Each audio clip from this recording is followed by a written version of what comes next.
think we are live. Well, how's everyone doing? We are back on a pretty nice Sunday outside here. Let a couple more people jump on here. I know we're about a minute early, so as usual, I cannot see you if you're just watching and not commenting. That's a great look right there. So say hi in the comments. Hey, Nancy.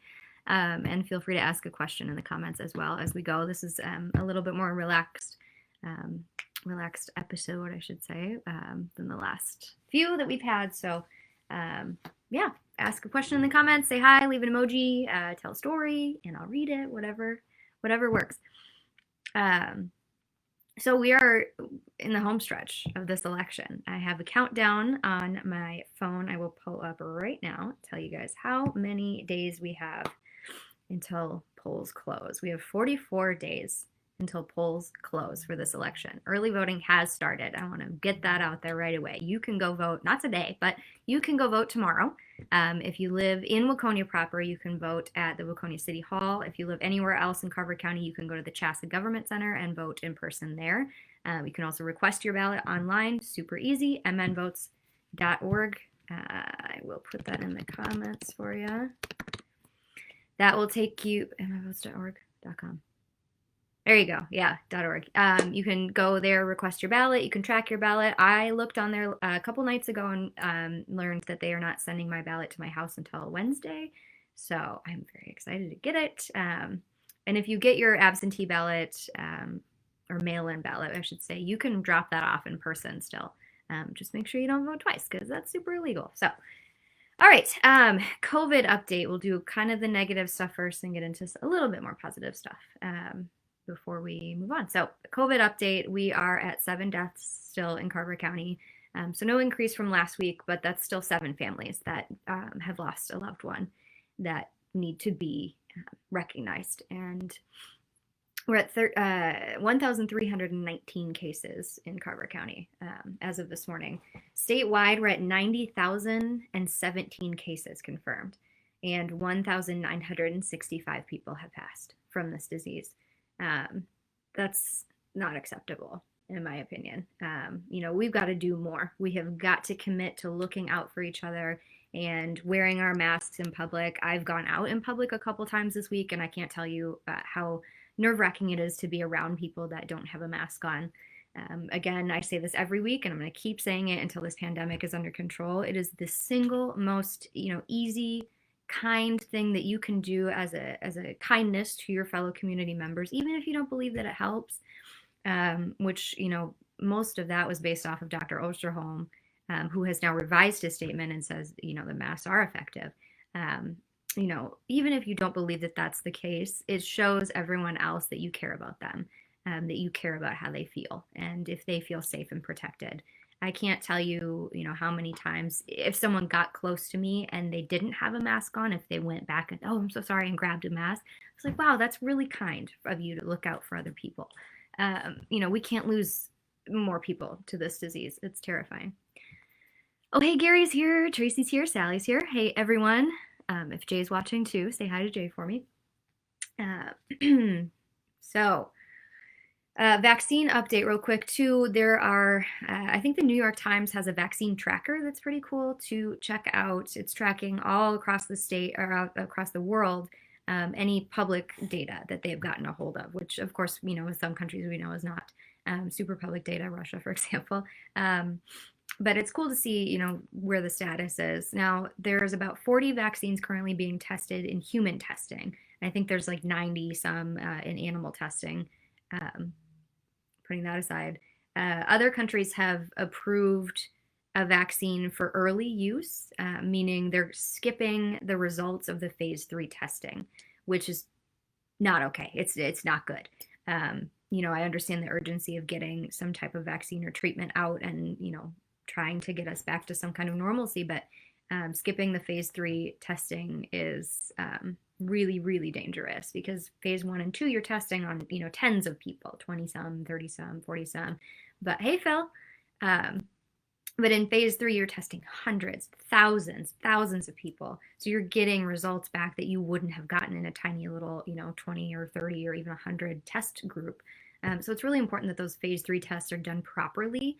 And, we know the effects of things like pre-existing conditions or different pharmaceutical drugs or uh, anything really. I mean, we need to know, how safe it is before we start mass producing it. So when our president says that we're going to get a vaccine, right in April or even earlier, that's a little alarming to me personally. So I just want to see how this is going to go, and just hope that we are going to do it, as safe and securely as possible. It's terrifying, and for those who, vaccine wise can't get the flu vaccine is a great example. It's a live vaccine. Well, most of it is a live vaccine. There are some that are a killed vaccine. People with certain pre-existing conditions, like my mom, for example, can't get a live vaccine because it will attack their body the way that the disease does.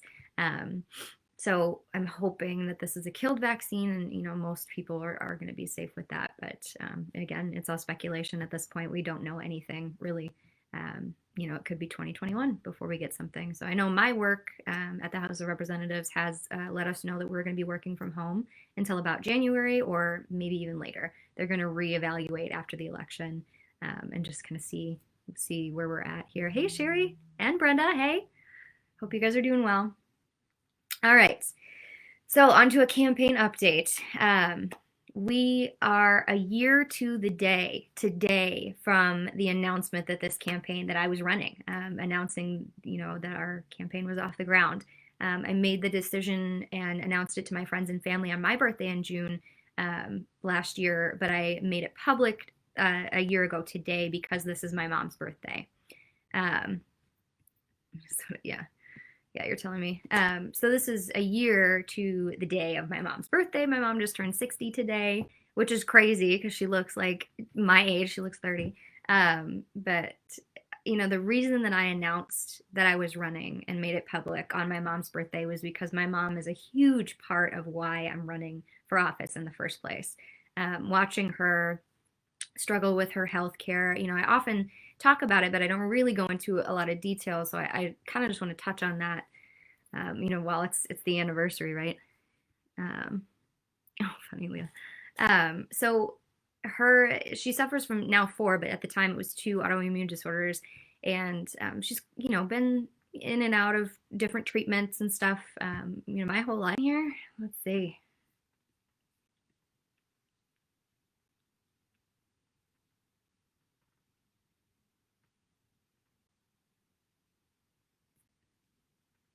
All right, sorry everyone.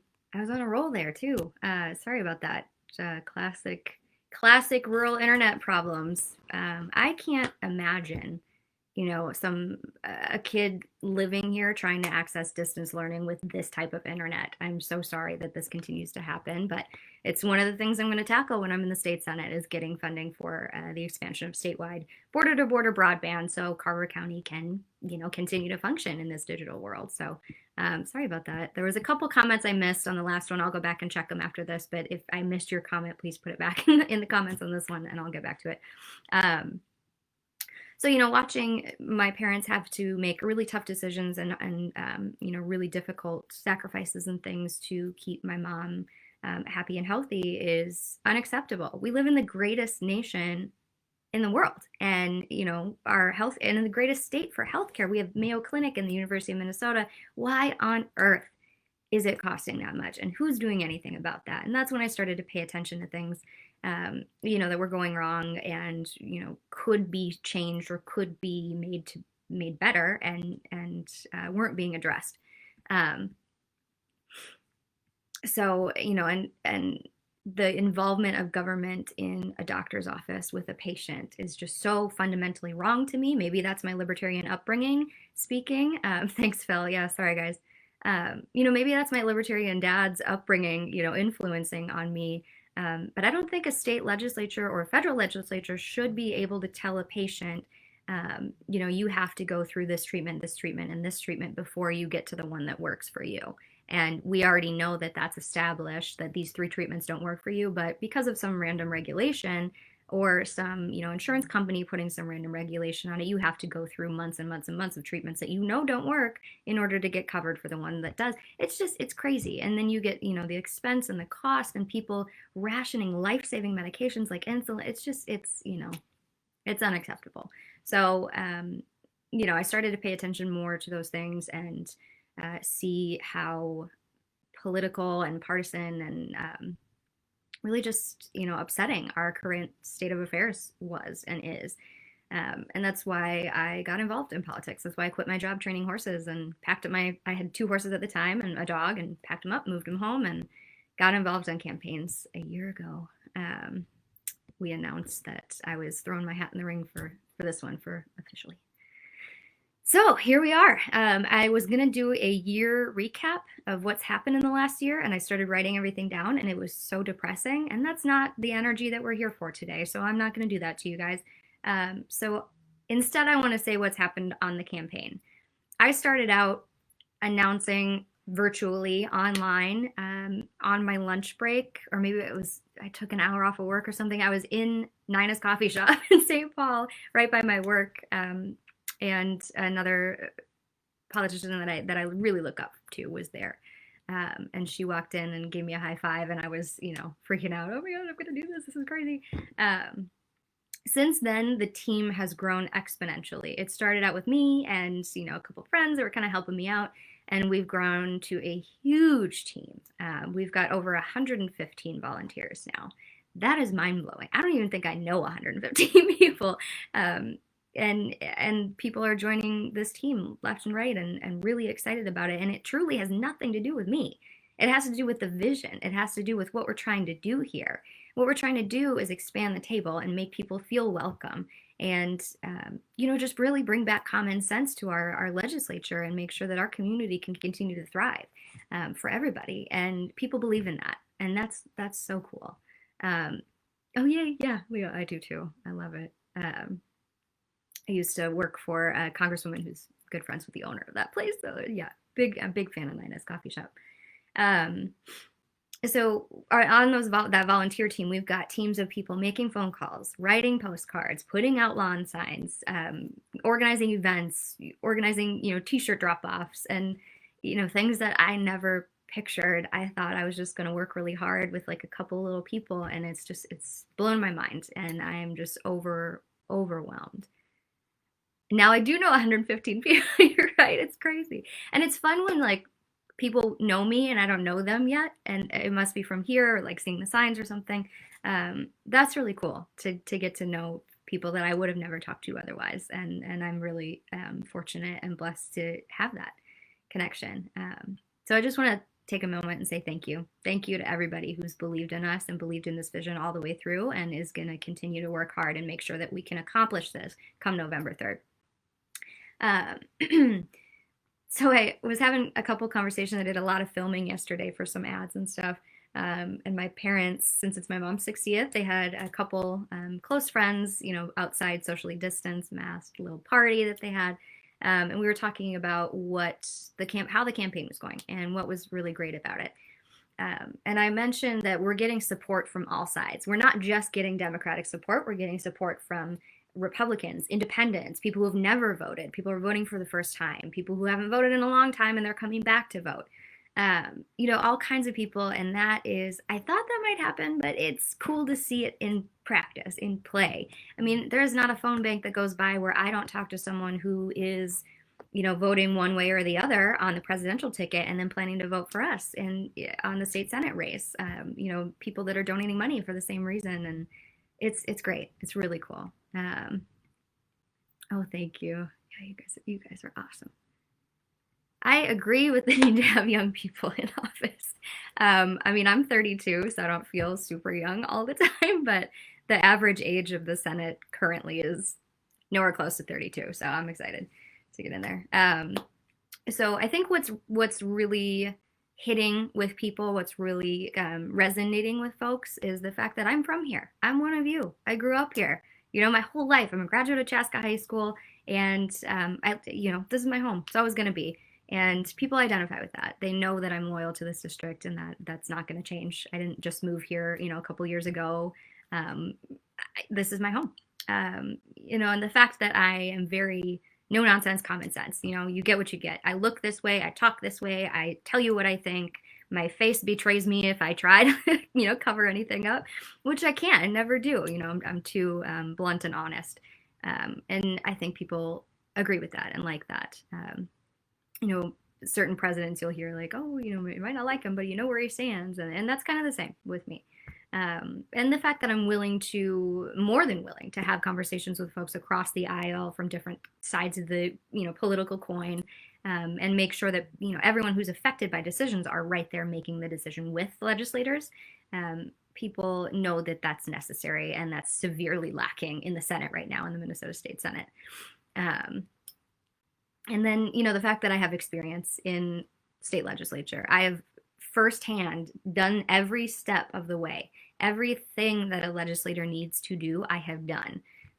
Short of giving a speech on the House floor myself, I have written several that have been given, and short of pressing the button to vote, I've stood next to someone while they did that, but I've done everything, and I know what it takes to get a bill across the finish line. There's certain bills that are kind of floofy and easy, little technical fixes. Oh, sure, someone will sign on to that. We'll get it passed. No big deal. But the really, really tough ones where you have to build a coalition and support behind that bill to get it done, I know how to do that because I've done it.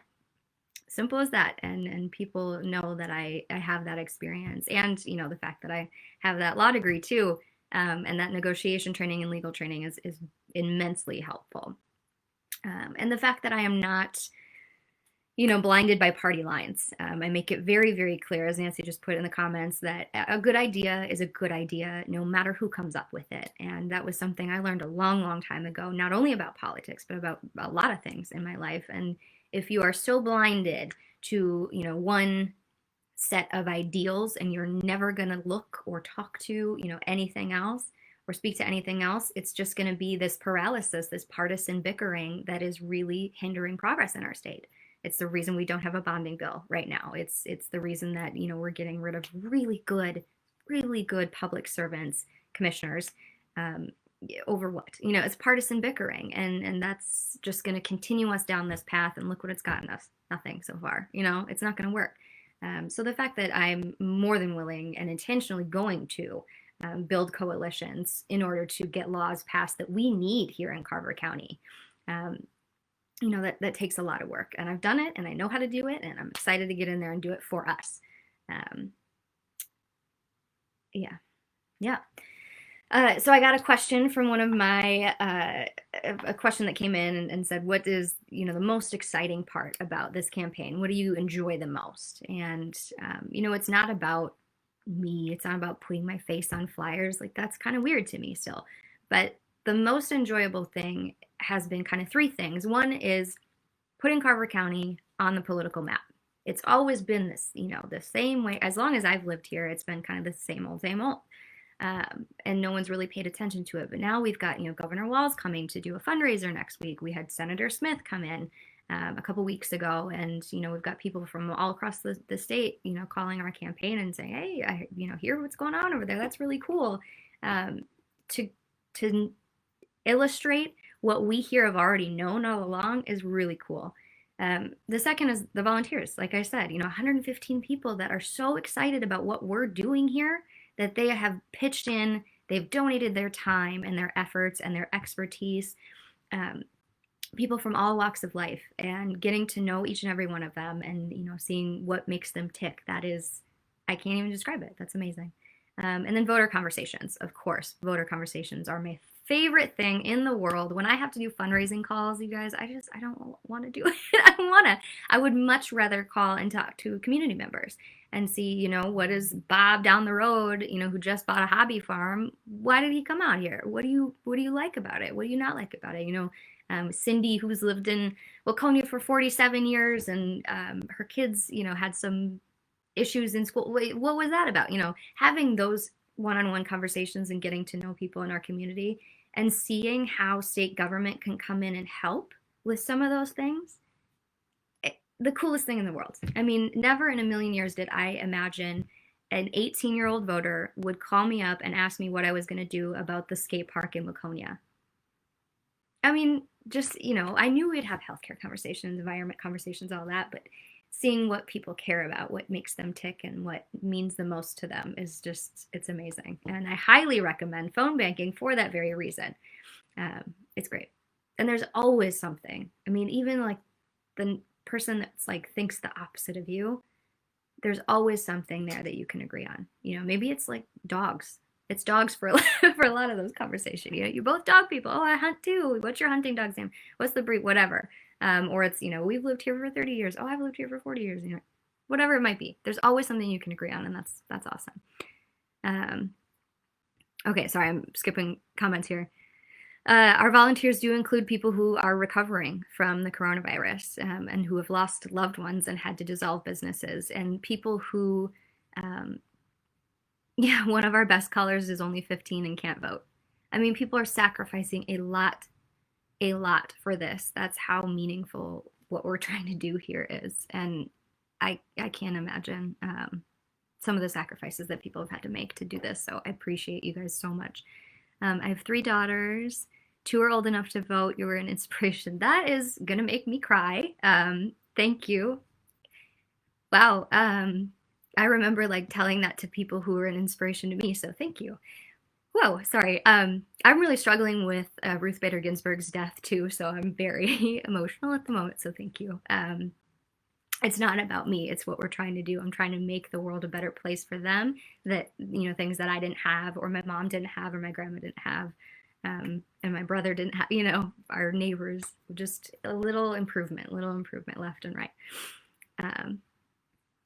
Yeah, great. All right. I know Sally had a comment about RBG, and I will get to that. Yes, it would have also been voted on by people too, right? Yes. So to answer your question real quick, Sally, so the question is, I know you support the passage of the ERA into the Minnesota Constitution. It would also have to be voted on by the people, right? Yes. So any constitutional amendment has to be voted on by the people. So most of you will remember the marriage amendment, the marriage equality amendment. So we had to, do a campaign to not allow that amendment for not same-sex marriages. So yes, short answer, yes, it would have to be voted on by the people. So there's 2 avenues that you need to get the ERA passed in Minnesota. One is to agree to ratify it federally, which we don't know legally, may or may not be effective anymore because we're past the ratification deadline, but we don't know if that ratification deadline was constitutional or not because it's never been adjudicated in the Supreme Court. So we could do that. We should. Why not? And the second avenue is to put it on the Minnesota Constitution, which would require an amendment. So the House and Senate would have to agree that, yes, we're going to put that question on the ballot, and then the voters would have to decide, which is the same way, same avenue of getting the Minnesota Legacy Amendment to dedicate funds to arts, culture, and then land, air, and water preservation. So it's doable. It's a heavy lift. It's very difficult to do, but it is doable. And that's, a very clear way to say, the voters in Minnesota want this or don't want this. So yeah, we'll talk about RBG. If you guys notice my collar earrings, we'll get there. We'll give a quick capital update and then we'll get there. So, okay, capital update. We were kind of expecting there might be another special session this week, and to my knowledge, we are not having a special session, which would lead me to believe that we don't have an agreement on the bonding bill. I don't know. So we're just kind of in this holding pattern until everyone's still negotiating and talking to each other and trying to figure things out. Most people are, I will say. There's a lot of folks that are specifically in the Senate that are just not showing up, that are just not returning phone calls, not returning emails, that are just not participating in the negotiation breakdown and process. So it's the most aggravating thing. I think it's because in election year, we're just going to drag this out and make it as dramatic as possible. And that just does not work for the people of Minnesota. So it's got to stop. So no special session next week that I am aware of. I did have to go in this week. I was not too excited to go into the office this week, but there's these things called committee books. So despite everything being online and digital, we still need to, by law, print out and maintain records of everything that happened in a committee during the entire biennium. So 2019 session to 2020 session, not including the special sessions, until later, I think. I didn't have to do that part. But so it's everything from agendas, minutes, materials that were handed out in committee, everything. So you can imagine how difficult that is to locate and put into one book. When that was not my role during that session, I was in a different role in the same committee, so I kind of knew what was going on there. But anyway, so I had to go in on Thursday and do that. Unfortunately, I did have to miss an event here to do that, but we got the committee book done, and that's ready to go. So if anyone ever wanted to go see in the legislative library, there's books going all the way back. It's pretty cool. Really tedious, but very cool. All right, so let's go to RBG, and I'm going to try really, really hard not to cry for you guys. She was such an inspiration to me. She's been one of my heroes as long as I've been involved in law. Going through law school, I've talked about this on here before, that my constitutional law class was one of my very, very favorite classes, because it was so easy to understand how they would, with all of the dissenting opinions and majority opinions and all that, getting to know the different Supreme Court justices, because they serve lifetime terms and they have so many opinions. You learn their writing styles, you learn their interpretation styles. Scalia, while I agree with them or not, which I didn't most of the time, had really clear-cut, condensed opinions, and he ended up being one of my favorites to read because it was so easy to understand. All right, people, we are doing this from my phone instead. I don't know what's going on with my home internet. So I am so sorry about that. Let me see if I can figure out how to see comments. Okay, well, let's see. Yep, got that. All right, cool. Sorry, just the internet, you guys, it's not great. So I think if you type comments, I'll still be able to see them on my phone. I hope you guys can hear me okay. I know the mic's not super awesome. So what I was saying is RBG was really, very, very easy to understand and follow her train of thought, and it was very clear in her opinions, where she was going. So that she ended up being one of my favorite justices. But before she was a Supreme Court justice, was her real work that changed the course of history for women and gender equality in general. So she had a public school education. I want to point that out. She was a proud public school grad. And then at 17 years old, she went on a scholarship to Cornell, where she met her husband, Marty. I know, sorry, Phil. This is it's crazy, this internet. So, and during law school, anyone who's gone to law school knows that it's hell, honestly. It's work and work and work. You don't have your own life. It's crazy. And during law school, she took care of a new baby. And she took care of a husband with cancer. She did his work, and then she would wait till he fell asleep at 2 o'clock in the morning. She would do her work, which is enough to drive people crazy in and of itself. And then doing 2 people, it's incredible. And then after that, graduating with a law degree, she couldn't get a job as a lawyer. And that's incredibly aggravating and frustrating. Added on to a long list of things that women couldn't do at that time, and we're kind of fortunate that she couldn't, because she got a teaching job at Rutgers, and that gave her the time and ability to dedicate to the movement. I can't see comments, you guys. I think, oh, that's on an old video. Okay, yeah, keep typing comments. I think I can see some of them. So, where was I? Yeah, so she hid her second pregnancy in order to get that second job. So it's what she had to do to get through is insane, and it's great, and it's such a testament to her strength.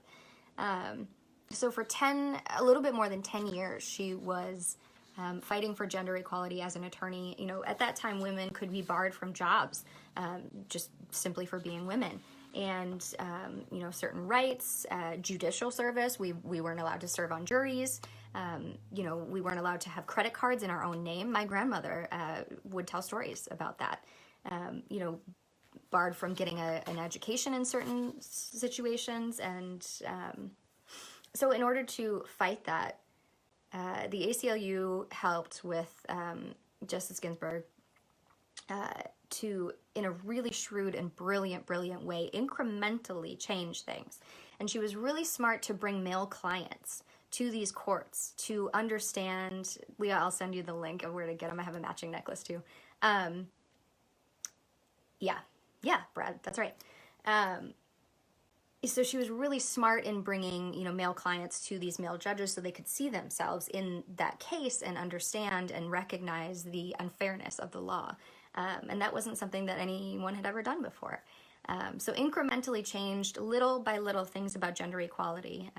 Stepping in and taking a hammer to, our justice system wasn't going to work. And this is what worked. So now, I can own property on my own because of things that she did. I can go to law school. Because of her work. I can go to, I can be on the ballot because of her work. I can, work my job at the Capitol because of her work. So we owe a lot to her. And then as a new justice, she wrote a 7-1 opinion for the Virginia Military Institute that they couldn't bar women from joining the Military Institute if they could reach the same, standards that some men couldn't reach. In order to get in, and that was really monumental. And she showed up the day after her husband's death from cancer, and she showed up to court at the Supreme Court during 5 bouts of cancer. She showed up through, from her hospital bed, through enormous pain lasting from shingles, just because she believed in justice. And that I understand and agree with so much. That's what's driving me to keep doing this campaign. I get up at 5:15 every morning to do my yoga, take care of the horses, run the dogs, work all day, and then from 4 till close, I'm on the campaign phone, on the campaign trail, I'm on the phones, I'm on the computer, whatever it is, and I don't get weekends, and I'm not resting, and neither is anyone on this team, because of our sense of justice and what's right. And that is so powerful. That's a really powerful motivational tool to harness within yourself. And I do want to mention too, she had some incredibly powerful dissenting opinions, meaning disagreeing with the majority opinion that, kind of laid the groundwork for future court cases going forward.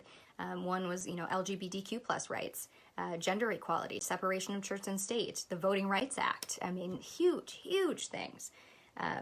So it's a huge loss for us as a country, and we have to just pick up the torch and keep going. We owe that to her. So, okay, yes. So on that note, I want to talk a little bit about how courts affect our laws. So I was having a conversation yesterday or 2 days ago when she passed about how scared I am as a woman, and how scared my other women friends are, my LGBTQ plus friends, my trans friends, my black and brown friends, how we're scared and why we're scared and why her death means so much and why she meant so much to us. Because this isn't, some kind of far off, thing that might not ever affect us. Courts affect us every day. So a great example of this is you're going to go down the street to your favorite corner store and you're going to buy a breakfast sandwich. Now, the laws affect you and the courts affect you in that decision. Yes, sleep is important. Thank you. I've got a really great team that reminds me of self-care and getting as much sleep as possible. So we're getting there little by little. So thank you to my team who keeps reminding me to take care of myself. I appreciate you all. Okay, going down the street to get a sandwich, right? The law impacts you in laws, keep you safe. You're not going to get hit by a car, and if you do, there's a lot of ramifications for that. So that is keeping you safe.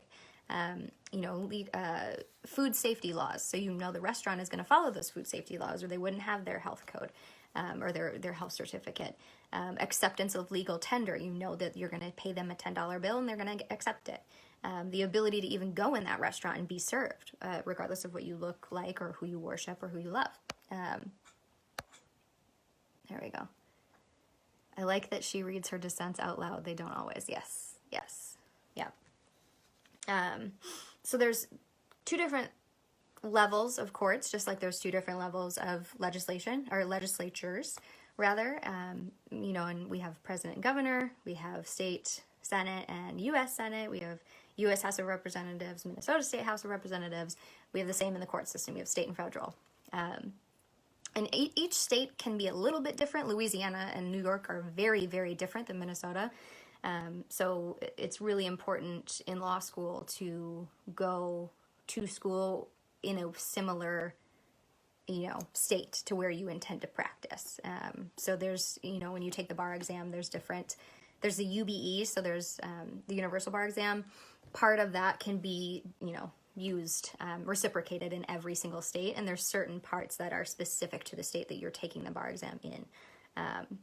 Anyway, state and federal courts are established to decide disagreements that concern the Constitution, the constitutionality of different laws, for example, congressional legislation, and certain state-based disputes if there's like a overreach of government power or something like that. So side note, this is why it drives me crazy when people say that any kind of, executive order by a governor or a mandate by a governor or executive powers in a peacetime emergency by a governor is unconstitutional. We don't know that because it's never been adjudicated. So we can't say this is unconstitutional if that hasn't been decided.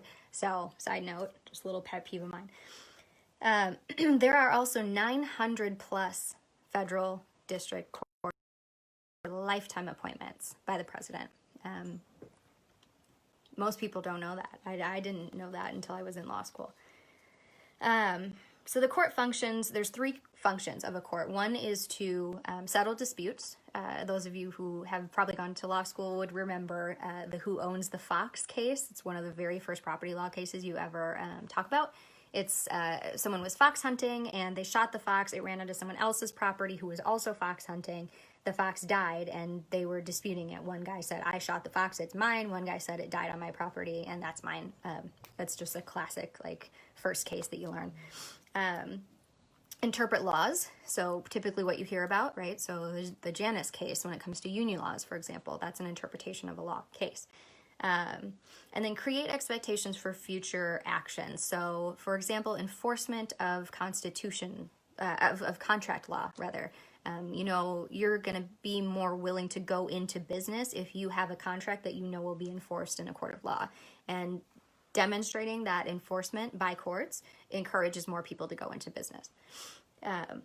Encourage businesses. So cases, over 90% actually, most cases settle outside of court. I went to William Mitchell, graduated in 2013, and we focused a lot on that pre-trial stuff. We did a lot of hands-on trial work as well, but we focused a lot on negotiation classes and dispute resolution training and, the practicality, writing cease and desist letters, writing contracts, that kind of thing, because almost more than 90% of cases settle outside of court before they even get to trial. Most trial cases start in trial court, which is basic level in the state. You can also start in federal district court. It's a little tougher, and then you have less ability to appeal cases that way if you don't get the opinion that you want or the decision you want. So when you appeal, you can go all the way through, appellate courts, state and federal, all the way up to the Supreme Court. Supreme Court may or may not hear a case. So they can decide that the injury hasn't happened yet. So an injury doesn't necessarily mean physical injury. It means some kind of damages if a business lost money or, something like that, or someone wasn't allowed to do something. The Supreme Court can say that harm hasn't happened yet, so we don't need to hear the case. Or it's been resolved, so we don't need to hear the case. Or you don't have standing, like with the same-sex marriage cases. The first ones that were brought by people of opposite or differing genders were married. They brought the same-sex marriage cases. The court said, you don't have standing, it doesn't affect you, we're not going to hear it. So it's very difficult to get the Supreme Court to hear your case. So precedent and common law is what happens when courts make a decision, and then that decision is applied, or the theory behind that decision is applied in other cases, either within that district, within that state, whatever it might be. And then you're building what's called precedent. So you might have, it might not be a law per se, like a statute written by legislators, but over years and years and years of court decisions, you have this long history. Okay, sorry, my dog. Of decisions and how they are to be made, and that is what's called precedent, and that can be decades of precedent. And so to get a court to change precedent is extremely difficult, and that's where a lot of those big cases that you hear about on TV, on the news, on the internet, whatever, that's where those are coming from, in certain cases, I'll say. So there are statutory laws, which are written, they're typically, well, they're criminal laws, and those are written by legislators. So here is why it's so important to have, why legislators need to be creative in doing things. So someone could say lead tackle, for example, or lead shot. Let's talk about hunting. Lead shot. Someone could say, I'm going to make it illegal for any hunter to use any ammunition with lead in it because it's bad for the environment. Okay, that's a criminal law then. That's criminalizing something, and that's something a legislator could do. What I've seen in practice, what works a little better in certain cases is to, shape things a little differently, use the carrot rather than the stick. So we'll say, hey, you get, a tax break or a, free gift certificate then to buy non-toxic lead shot if you complete this hunter safety course. So it's really important that legislators have the ability to see all of those sides of things and make the best decision from there. Getting creative if you're trying to shape something rather than criminalize it. So, and the Supreme Court can decide to only address one part of the issue or question at hand. So they can say, we're going to hear this whole case, but we're only going to decide and make a decision on this one little part of it. Which is where it gets really tricky and interesting, and my little nerd head loves that. So a great example of this is the Voting Rights Act, and I thought since we're nearing the election, we should talk about the Voting Rights Act.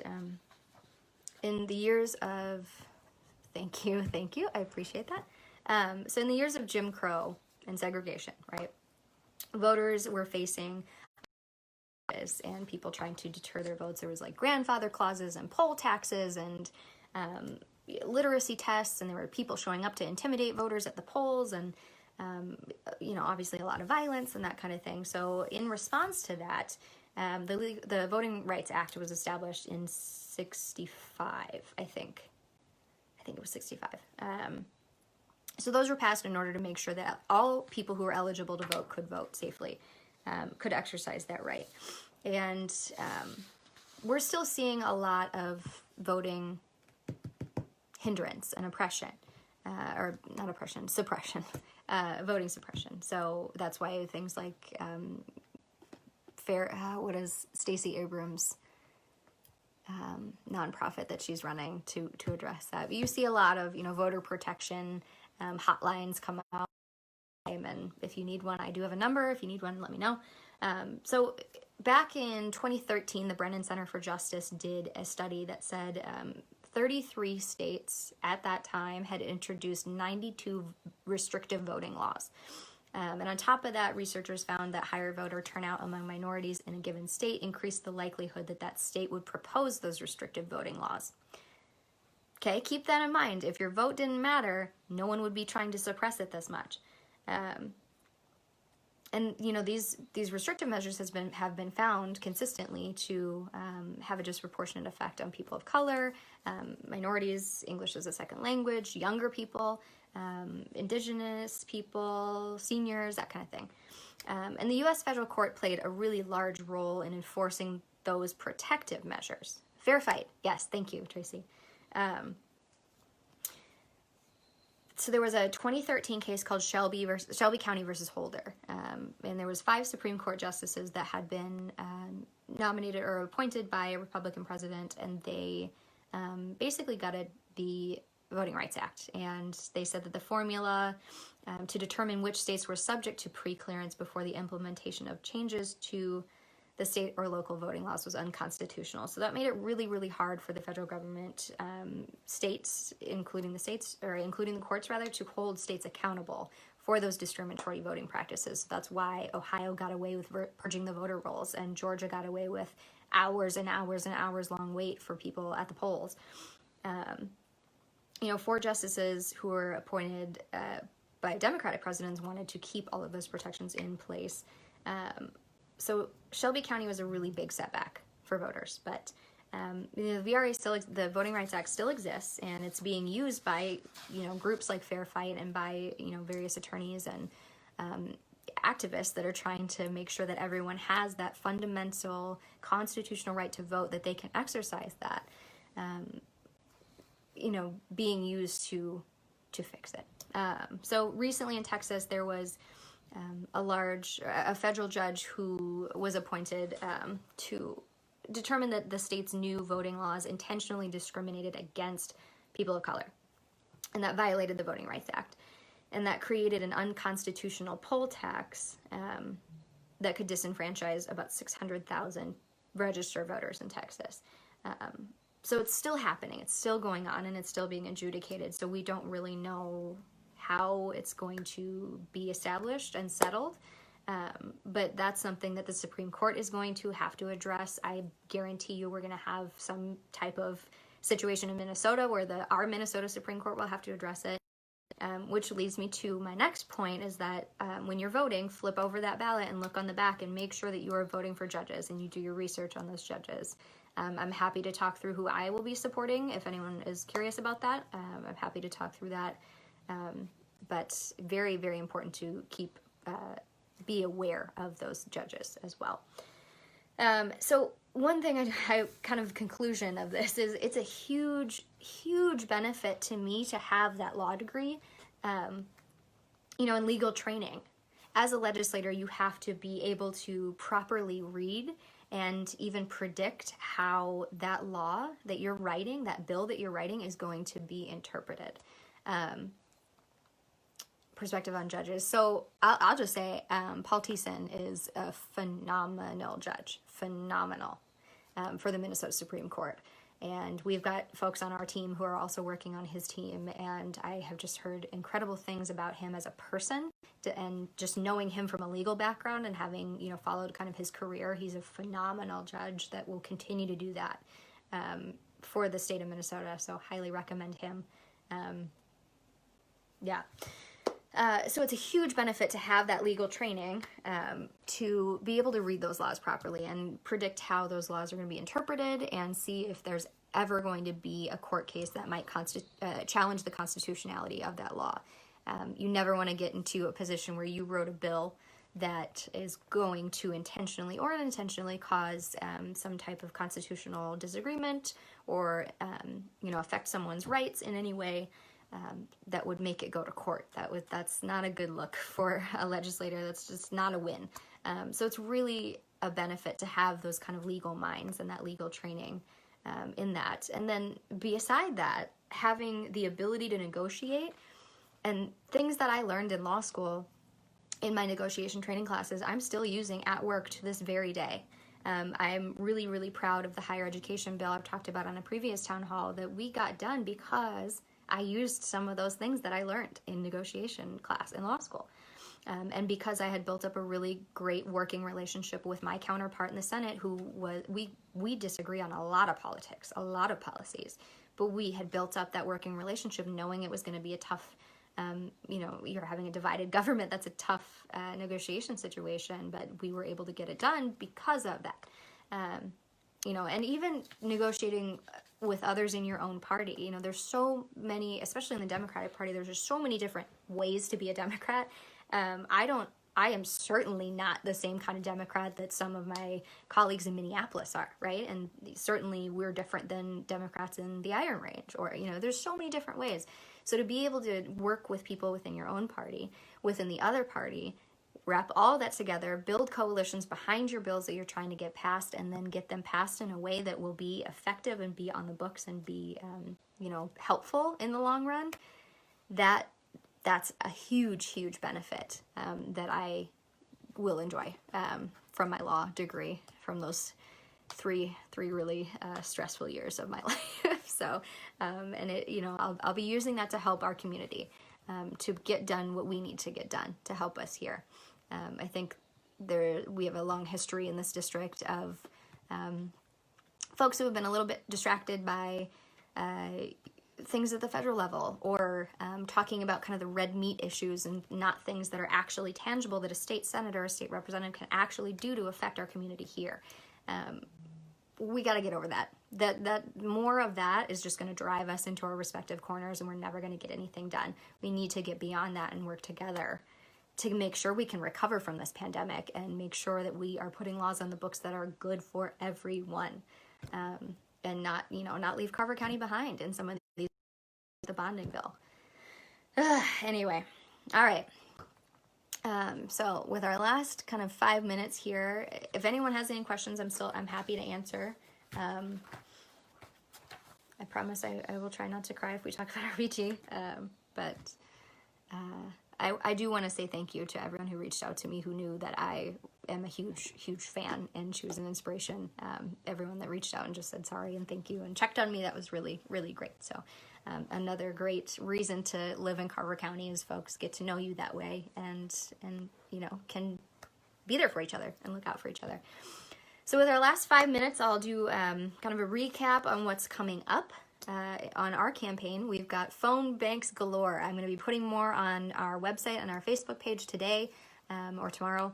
And so look for those. If you are available to join us, please do. We set up like a little Zoom room is what we're calling them. And it's fun. We make it fun because it can be stressful, but we make it fun. So get in touch with us, check the Facebook and the website. The big news is that Governor Walz is doing a fundraiser for us or with us.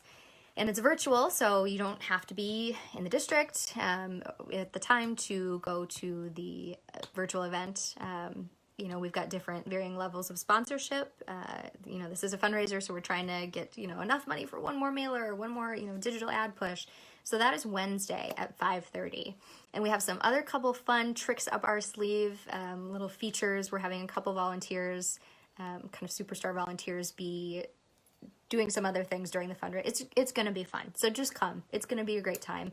And the fact that Governor Walz is, paying attention and coming out here and doing, or not coming, but like virtually coming out here to do this event is really cool. So I'm very excited about that. So again, that's Wednesday at 5:30. Details on Facebook and our website. And you can also get in touch with me if you have questions. I'm happy to answer.